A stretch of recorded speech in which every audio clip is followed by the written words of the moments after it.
Hello student, I am Jirajit Yadav, class 11 chemistry. Our topic is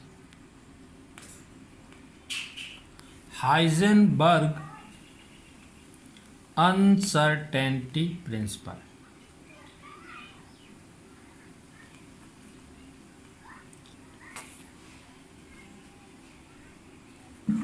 Our topic is Heisenberg uncertainty principle. क्या कहा था Heisenberg ने? Heisenberg German scientist था। इसने बताया था कि अगर किसी भी न्यूक्लियस के चारों ओर, किसी भी एटम का जो न्यूक्लियस है उसके चारों ओर जो इलेक्ट्रॉन रिवॉल्यूशन कर रहा है, जो इलेक्ट्रॉन उसके न्यूक्लियस के अराउंड रिवॉल्यूशन कर रहा है, तो हम एक साथ न तो उसके जो है पोजीशन की डिस्क्रिप्शन कर सकते हैं और न ही उसकी वेलोसिटी का डिस्क्रिप्शन कर सकते हैं। यानी अगर हम उसके पोजीशन को ठीक ठीक एग्जैक्टली बता देते हैं, यानी हम अगर उसकी पोजीशन को एग्जैक्टली बता दें तो उसकी जो वेलोसिटी है उसमें अनसर्टेनिटी आ जाएगी, और अगर हम उसकी वेलोसिटी को एकदम एग्जैक्टली बता दें तो उसकी पोजीशन में अनसर्टेनिटी आ जाएगी। ध्यान से सुनो सभी लोग। हाइजेनबर्ग ने क्या बताया था? हाइजेनबर्ग ने बताया था कि कोई भी electron, any electron which revolve around the nucleus, we never describe the position and velocity exactly together. हम जो है कभी भी किसी भी इलेक्ट्रॉन का जो कि रिवॉल्यूशन कर रहा हो न्यूक्लियस के चारों ओर, उसकी एग्जैक्टली पोजीशन या एग्जैक्टली वेलोसिटी दोनों को साथ साथ नहीं बता सकते। अगर हम उसकी पोजीशन को एग्जैक्टली बता रहे हैं तो उसकी वेलोसिटी को हम ठीक ठीक नहीं बताएंगे, उसमें अनसर्टेनिटी आएगी।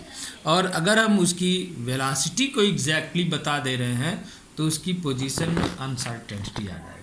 इसके लिए उसने एक फार्मूला दिया था, delta x into delta P greater than or is equal to H upon 4 pi ROR delta X, इसी फार्मूले को उसने चेंज भी किया था, into delta we greater than or is equal to M into 4 pi, जहाँ डेल्टा एक्स क्या है? Uncertainty in position, uncertainty in position. Delta P क्या है? अनसर्टेनिटी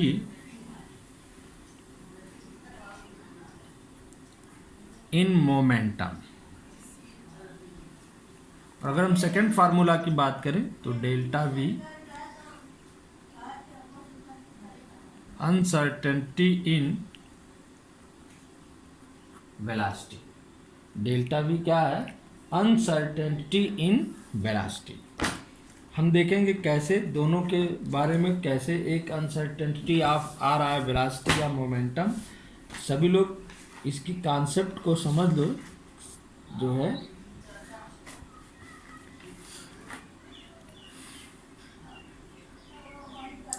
हाइजेनबर्ग ने क्या बताया? उसने बताया कि कोई भी इलेक्ट्रॉन जो न्यूक्लियस के चारों ओर रिवॉल्यूशन कर रहा है तो हम एक साथ, यानी कि एक ही बार में उसकी पोजीशन और उसकी वेलोसिटी दोनों को एग्जैक्टली डिस्क्राइब नहीं कर सकते। अगर हम उसकी पोजीशन को एग्जैक्टली बता रहे हैं तो उसकी मोमेंटम, उसकी वेलोसिटी में अनसर्टेनिटी आएगी, और अगर हम उसकी वेलोसिटी को ठीक ठीक बता ले रहे हैं, एग्जैक्टली बता ले रहे हैं, तो उसकी पोजीशन में अनसर्टेनिटी आएगी। उसने दो फार्मूला दिया था, delta x into delta P greater than or is equal to H upon 4 pi, या इसी को कन्वर्ट कर दें तो ये delta x into delta we greater than or is equal to H upon m into 4 pi आता है, जहाँ डेल्टा एक्स क्या है? Uncertainty in position, delta P क्या है? अनसर्टेनिटी इन मोमेंटम सेकेंड वाले में, delta v uncertainty in velocity, H जो होता है वो प्लांक कांस्टेंट है, और एम जो होता है mass of electron, mass of electron. तो कैसे यह फार्मूला इसमें कन्वर्ट जाता है देखो सभी लोग। P क्या होता है? मोमेंटम। तो हम मोमेंटम इज इक्वल टू जानते हैं मास इनटू वेलोसिटी। तो मोमेंटम p, मास कितना है m, वेलोसिटी v। अगर हम मोमेंटम चेंज करें तो delta p m into delta v, velocity change हो गई लेकिन m नहीं चेंज हुआ। क्यों? क्योंकि किसी भी पार्टिकल का जो मास होता है वो कांस्टेंट होता है, चेंज नहीं होता। तो पार्टिकल का मास यानी इलेक्ट्रॉन का मास जो है वो कांस्टेंट होता है, वो चेंज नहीं होता, इसलिए इसको हम चेंज नहीं कर सकते। तो यहाँ पर फार्मूला हमारे पास था delta x into delta P greater than or is equal to H upon 4 पाई।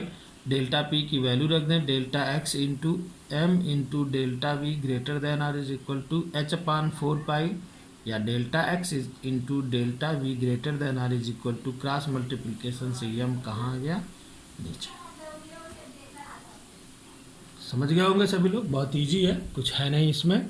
क्या बताया था हाइजेनबर्ग ने बताया था कि कोई भी इलेक्ट्रॉन जो न्यूक्लियस के अराउंड रिवॉल्यूशन कर रहा है तो हम एक ही बार में उसकी पोजीशन और उसके मोमेंटम यानी वेलोसिटी को एग्जैक्टली नहीं बता सकते। अगर हम उसकी पोजीशन को एग्जैक्ट बता लें कि यहाँ पर है तो हम उसकी वेलोसिटी को एग्जैक्ट नहीं बता पाएंगे, उसमें तुरंत अनसर्टेनिटी आ जाएगी। और अगर हम उसकी वेलोसिटी को ठीक ठीक बता ले रहे हैं तो उसके पोजीशन में हम ठीक नहीं बता पाएंगे, उसमें अनसर्टेनिटी आएगी। दोनों को एक साथ नहीं बता सकते। फिर उसने फार्मूला दिया था delta x into delta P greater than or equal to H upon 4 pi, जिसको बाद में कन्वर्ट किया गया delta x into delta v greater than or equal to H upon m into 4 pi. Delta x सभी लोग जान गए, uncertainty in position, delta p uncertainty in momentum, delta v uncertainty in velocity, h Planck constant, m क्या होता है mass of electron, P momentum. सभी लोग जानते हैं momentum is equal to mass into velocity. तो पी इंटू मास यहाँ M है, वेलोसिटी वी। हमने इसको चेंज किया तो वी भी चेंज होगा लेकिन मास नहीं चेंज होगा क्योंकि इलेक्ट्रॉन का मास कांस्टेंट होता है। तो हमने डेल्टा पी की वैल्यू रख दी, सेकेंड वाला फार्मूला आ गया। बहुत इजी है, कुछ है नहीं इसमें। और next topic concept of orbital.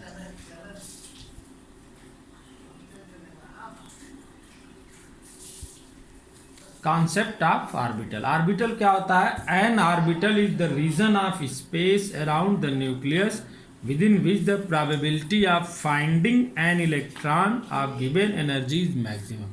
यानी उस रीजन को, रीजन यानी यहाँ क्षेत्र वाला रीजन है, रीजन उस रीजन को यानी ये रीजन, किसी भी स्पेस के उस रीजन को हम ऑर्बिटल बोलते हैं न्यूक्लियस के चारों ओर, जहाँ पर इलेक्ट्रॉनों के पाए जाने की प्रोबेबिलिटी क्या होती है? मैक्सिमम होती है। क्या होती है? मैक्सिमम होती है। यानी कि ऐसा रीजन ऑफ स्पेस न्यूक्लियस के अराउंड जहाँ पर इलेक्ट्रॉनों के पाए जाने की प्रोबेबिलिटी क्या हो? मैक्सिमम हो, उसे हम क्या बोलते हैं? ऑर्बिटल। इसको ऐसे लिख सकते हैं, an orbital is the region of space around the nucleus within which the probability of finding an electron of given energy is maximum. ठीक। ऑर्बिटल 4 टाइप के होते हैं, S, P, D and F. Nucleus के बिल्कुल पास वाले जो एकदम near होता है उसको एस ऑर्बिटल बोलते हैं। S orbital, P orbital, D orbital, F orbital. S orbital की जो शेप होती है यानी shape of orbital, S orbital यह सर्कुलर होता है, इसकी शेप कैसी होती है? सर्कुलर होती है। पी ऑर्बिटल 3 डायमेंशनल होता है,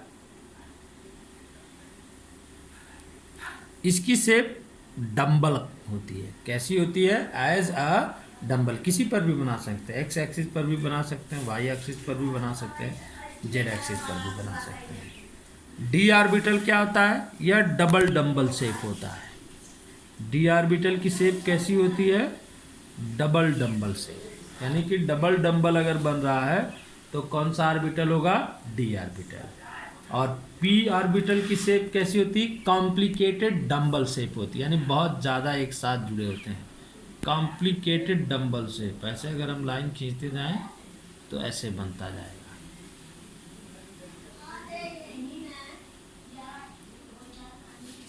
कॉम्प्लिकेटेड डंबल शेप कैसी होती है?